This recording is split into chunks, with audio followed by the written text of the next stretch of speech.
my name is Kelsey. I'm a clinical naturopath and I am the owner of the Intuitive Health Studio. So through this podcast, we are diving deep into health, lifestyle, mindset, and everything in between so you can live the most balanced life as possible. The information shared on this podcast is for educational, entertainment, and informational purposes only, and it is not intended as medical advice. The content should not be used to diagnose, treat, or cure any health condition.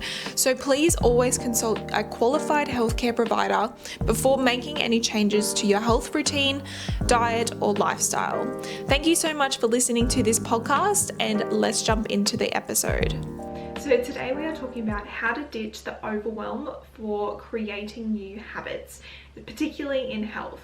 So I have worked with hundreds of clients, and through my consultation, I am helping my clients look at things in a different perspective and then change habits. We're changing habits so we can support and reduce symptoms, but also support the function of the body. And we need to do this in lifestyle, in diet, in different variations so our body can function the way that it needs to. But it can be quite overwhelming, and I know for myself and for my own experience that there is so much information out there that is very, very overwhelming to one, know what to focus on, two, what will actually work for your body, and three, how to actually approach it. How do we actually do all the things that we want to do in a sustainable way and not burn out, not fall off the bandwagon, and actually find something that is suitable for you, for your body, and for your lifestyle? This is one of the things that I am very passionate about in supporting in my clients, is finding sustainable ways to get to their health goals without having to invest a lot of money, without having to be overwhelmed, which we'll talk about, but finding the thing that works for them and their body and being realistic about it.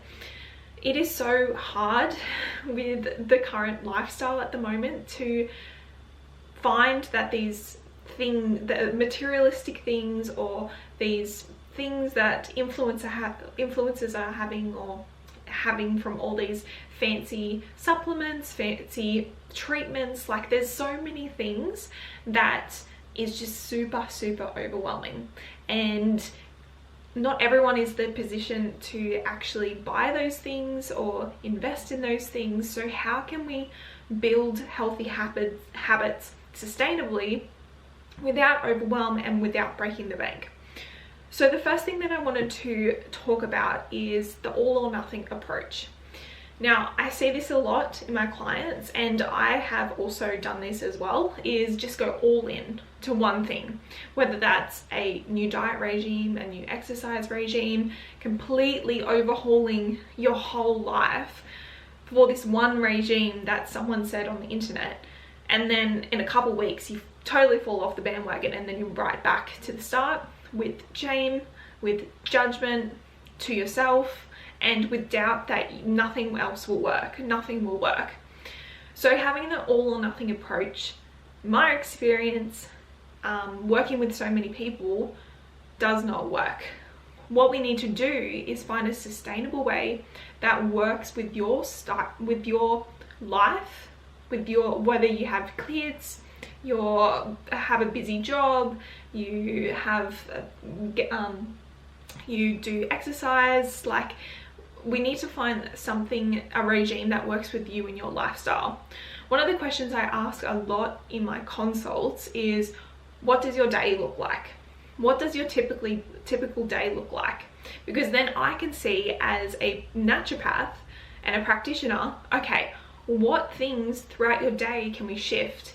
It may be just as simple as getting up 10 minutes earlier or sleeping in 10 minutes later, depending on what your symptoms are. We need to look at your body and your life holistically in order to find areas that we can improve on instead of overhauling the whole thing, because the whole thing isn't wrong. It's about looking at your life holistically so we can find specific areas that we just tweak a bit. And those tweaks can have a massive effect. I've seen it. I've seen so many clients just tweak a little thing and they see a massive improvement. So the all or nothing, in my opinion, does not work. It just becomes too overwhelming as well.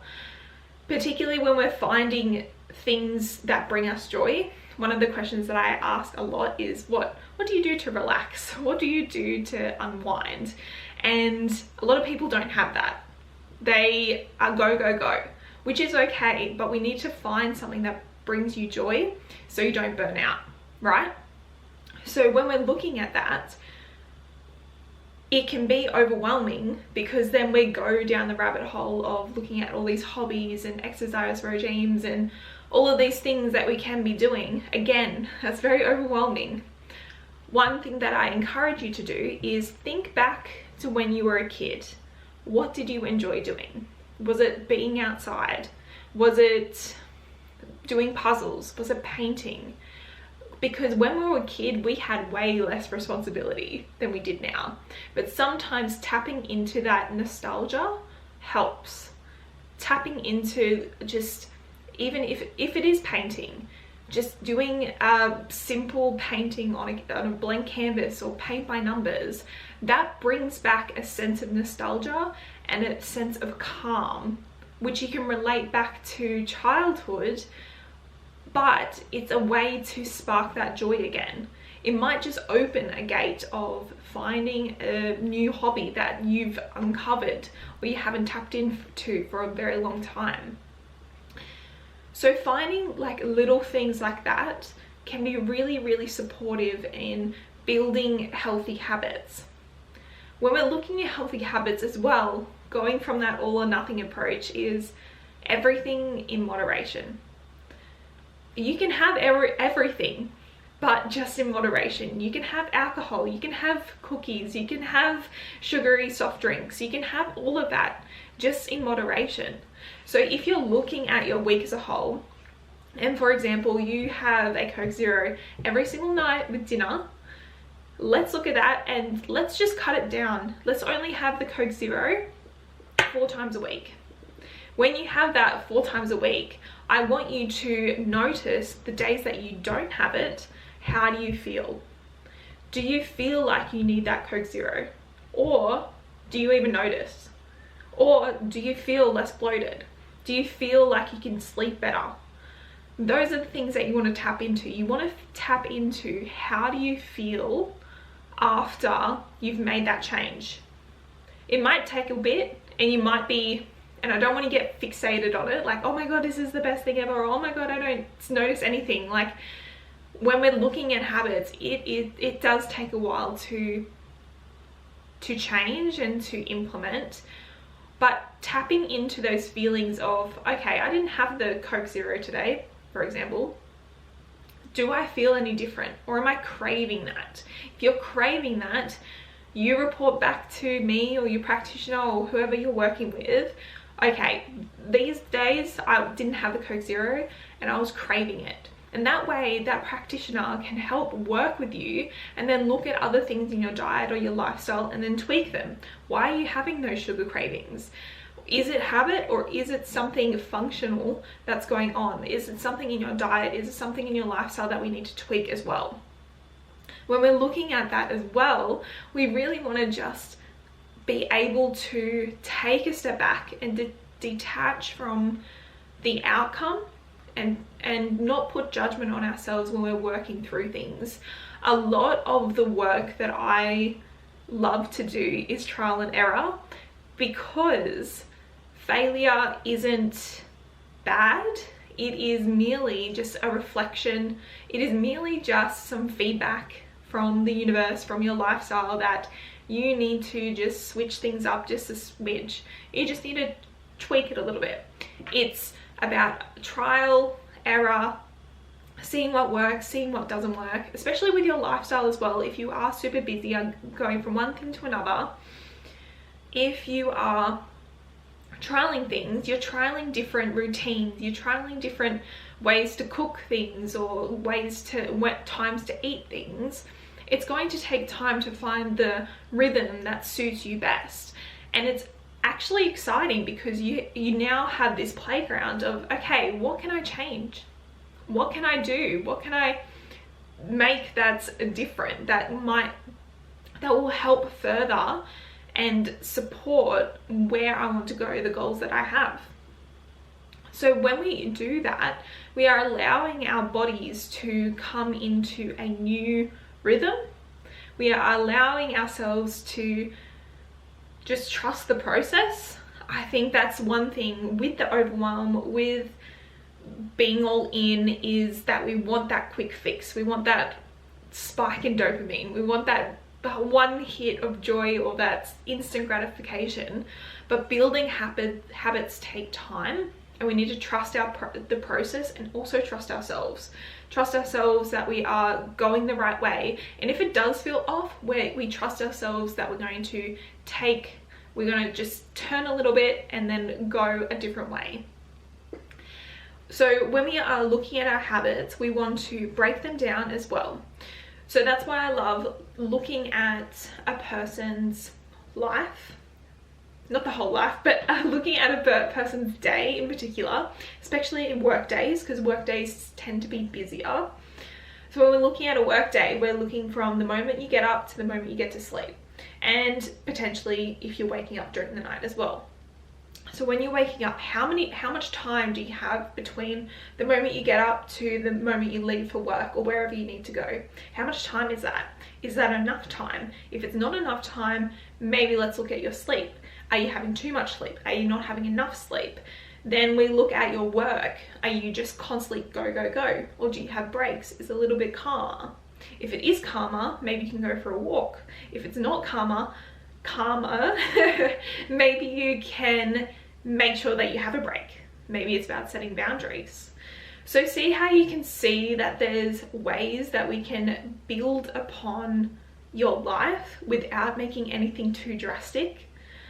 We don't need to throw everything away and then start new again. I really, really do not encourage that, especially with your pantry, especially with the food that you're eating. Don't throw everything away. One, because that's low-key wasteful, and two, that's not budget friendly, and three, that's not helpful. What is helpful is slowly integrating different things.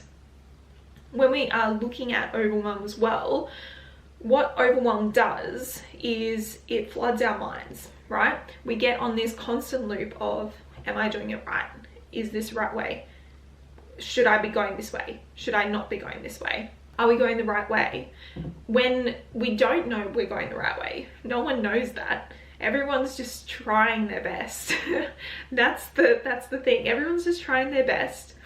And it's about thinking about your future self. Where do you want to be in the future? Who do you want to be? And then looking at your current self, who you are now. What aspects of your life do you love? What aspects of your life that you want to improve on? What aspects do you want to change and alter? Once you know those, you can look at your day from the moment you get up to the moment you go to sleep and think, okay, what little tweaks can I make?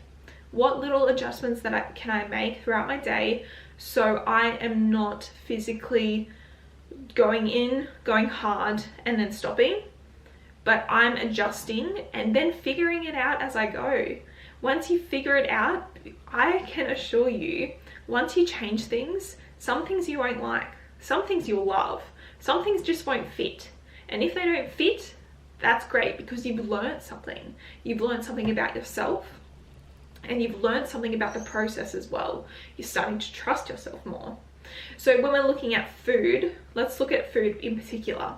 I always encourage, especially my female clients, to have breakfast.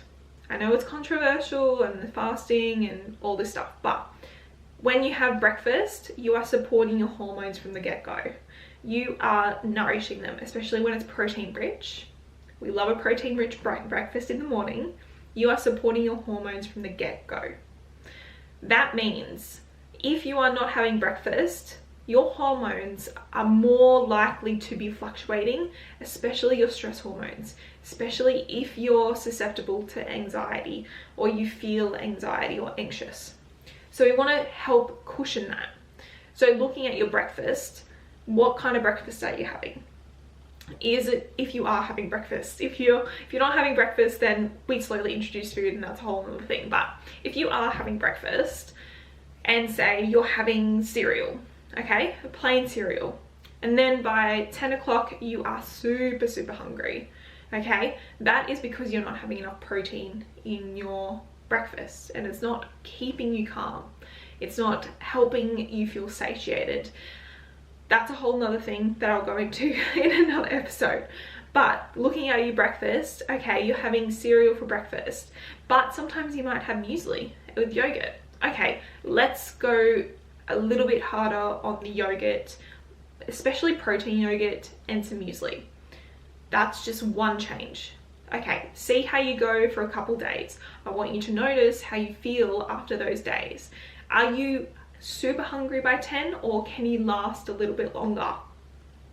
Once you make that mental note and you're building that self-awareness, you are able to feel more confident in yourself and more trusting in yourself, especially with internal cues that I'll do another episode on, because I think it's so important, and it's such a great thing to learn, is your internal cues and actually trusting your internal cues. But when we are looking at our diet and just creating healthy habits as well, we really want to just change little things as we go, because we already had a regime. Now we just need to tweak it towards the goals that we want to go to. Another thing that I wanted to note as well, especially if you are a female, you have hormonal shifts. So throughout the month, throughout the however long your cycle is, your hormones are shifting, which means your moods are changing, your energy is changing, which means that at the start of your cycle, in the follicular phase, you feel motivated, you feel disciplined, you feel consistent. At tail end, in your luteal plus your bleed, you are most likely not as energized, not as motivated, not as disciplined, and that is okay, because that is a natural rhythm of your cycle. So not beating yourself up with not staying consistent at different times of your cycle is super important, and giving yourself grace, because as hormones shift, it's a natural part of your body and your body's flow. So there's nothing wrong with that. There's nothing wrong with energy peaks and energy dips. There's absolutely nothing wrong with that. It's just about recognizing that and then correlating that with, one, your cycle, or two, the food that you ate, maybe you had a not so great social interaction, or maybe you've been sick. Like, there's other factors that go on than just it's your ability to change the habit. So I hope something in that resonated with you. And if you wanted to dive in deeper on supporting your healthy habits, looking at the root cause of your symptoms, you can jump on to my website, Intuitive Health Studio, and book in a consult, and we can dive in deeper, making sure that you are following on my social media pages, Intuitive Health Studio. I do consults in person and online, and I would love to support you in your health journey and help you feel confident and calm and energized in your body again.